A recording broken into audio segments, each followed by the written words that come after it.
Well, that was nowhere near as excited as I thought it maybe could be, but Carlos Alcaraz routinely dispatches, dismantles, obliterates Cam Norrie in the quarterfinals at Wimbledon. And I thought maybe this could be a good matchup because righty, lefty, always entertaining. Flair versus precision, maybe, always entertaining. A Brit playing in Wimbledon on center court this deep into a tournament. The number one Brit, Jack Draper, got eliminated fairly early. So you thought, okay, a Brit this late, the crowd's going to be riled up. They didn't care about Cam Norrie. You ain't Andy Murray. You ain't even Jack Draper. So clearly they were like, we have nothing to be behind you of because there's no way you win against Carlos Alcaraz, the current best player on earth and a two-time defending champion at this tournament. So they had no faith in him whatsoever. So Cam Norrie didn't look great for any portion of this match, and Carlos Alcaraz looked like the Carlos Alcaraz that went and won Roland Garros in sets 3, 4, and 5. He looked like the Carlos Alcaraz that dispatched of the greatest of all time, Novak Djokovic, in the final at Wimbledon last year. He looked like the guy where when he reaches a certain level, he's unplayable. He's absolutely unplayable to anybody currently playing in tennis. He looked like that guy. I mean, I believe he had 37 winners in this match. He was toying with Norrie with some of those drop shots, some of those powerful forehands where he just stopped and didn't even know what to do, some of the balls that he would get to. Norrie would smash. It's not guaranteed that Carlos won't get to that ball against almost 99% of other players in the tennis world. They're not getting to an overhead smash if you do it right.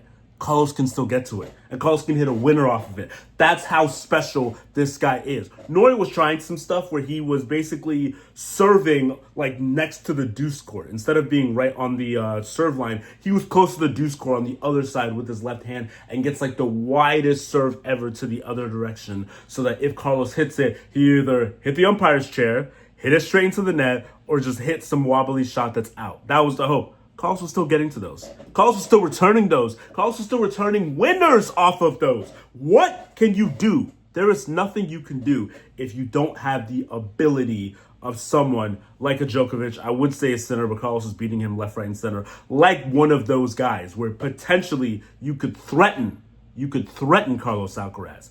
But if you ain't one of those, sayonara, it's going to be a long night because that guy's just too good. I mean, okay, so we saw Sabalenka played against Sigmund earlier on center court. And the match went a little bit longer than we thought. So I was thinking maybe it's not going to threaten the curfew at Wimbledon at all. But maybe this match goes into 8 p.m. regular local time, something like that. Norrie potentially cheekily picks up a set. The crowd's way behind him. It's raucous. This match was over British time, 6:49 p.m. It lasted, I think, less than 100 minutes.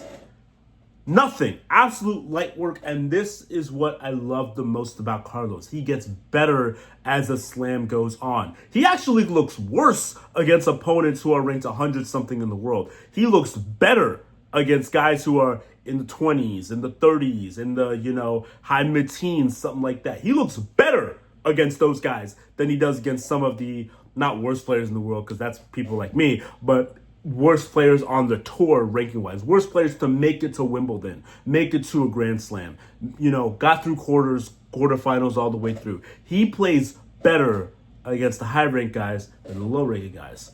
So then you ask yourself, where is this against the low-ranking guys? Potentially it's nerves because he's still young. You would think he's won this tournament twice, so the nerves will go away, but he's still young, so nerves will still hit him. Potentially it's not having as much information on that opponent, and maybe they can rattle you. Maybe they can hit you with some stuff that you just didn't know because there's just not that much information on them. And maybe you've never played them before as well. That's always a possibility. But regardless, Carlos is through. He'll play Taylor Fritz in the semifinal. Look, Taylor Fritz has been playing the tennis of his life. He's been exceptional at Wimbledon. I mean, just what he's put out, some of the outings he put out. I mean, he beat Kachanov.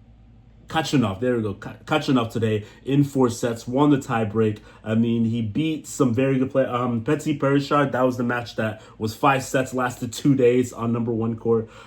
He's played on center court just once, but no. Taylor Fritz has been fantastic. We saw that he won both. He won Eastbourne and I was right. He won Eastbourne and Stuttgart. Stuttgart, and then he lost at Queens, but then he won Eastbourne. So he's already won 2 different tournaments on grass in the summer. Players usually don't even play in 2 tournaments on grass pre-Wimbledon. They usually just play in 1 and then say sayonara. He's won 2 tournaments on grass. He won Eastbourne, beating another American on center court, interestingly enough. But Taylor Fritz has looked phenomenal. He's playing the tennis of his life. And could this be a challenge for Carlos? It'll be way closer than Cam Norrie was, for sure. But should Carlos beat him? Absolutely. Should Carlos make another final? Absolutely. And should Carlos be the absolute favorite to win a 3rd straight Wimbledon? Absolutely. Sinner and Djokovic are probably going to have something to say about that if they're the semifinal that I believe will happen. And whichever one that is, whether it's Carlos and Novak, it's not even a grudge match since Carlos has won the last 2. But whether it's Carlos and Novak, old versus young, whether it's that, or whether it's Sinner versus Alcaraz, the new 2, another Grand Slam final, whichever one it is, it'll be exceptional. But before I get to that, he's got to get through Taylor Fritz, who has impressed me like crazy. He's just gotten better and better and better as time has gone on, and you have to give huge respects to him because he's a very fun player to watch. I know his girlfriend gets a lot of attention. I believe Morgan's her name. But regardless, Carlos is electric. He's exceptional. He's amazing. I could speak about him forever, but the one thing we're all wondering, it's not just about Wimbledon. It's not just about the Aussie Open in 2026 so that he can be, I think, maybe the youngest player ever to reach the, career slam. Could he end up being the greatest player of all time? Could he get to 25 Grand Slams? Could he get to 42 Masters 1000s, 500 weeks at number 1, eclipsing all of Djokovic's records? That's obviously way, way, way out into the future, and tennis has kind of changed in many ways. So who knows if he'll be able to get that? Who knows if he'll be able to age the same way Djokovic has? Because remember, Djokovic has won half of his slams after turning 30. With a player as rawly athletic as Carlos, how great will he be when he's 32, 33, 34? That's still to be seen. But regardless, Carlos Alcaraz is through at Wimbledon, and he just continues to amaze and impress us all. He said he's going to play golf because he has 2 full days off before Friday when he plays Fritz, because he played on the earlier part of the draw. So I don't know if that'll be more of an advantage for Carlos or more of an advantage for Taylor. It doesn't seem like rest and long matches or anything to do with that bothers Carlos at all, since he's, I think, 13-1 in 5-set matches in his career. You know what I mean? So yeah, this guy is unreal. And if you're not watching him every slam there is, you are missing out.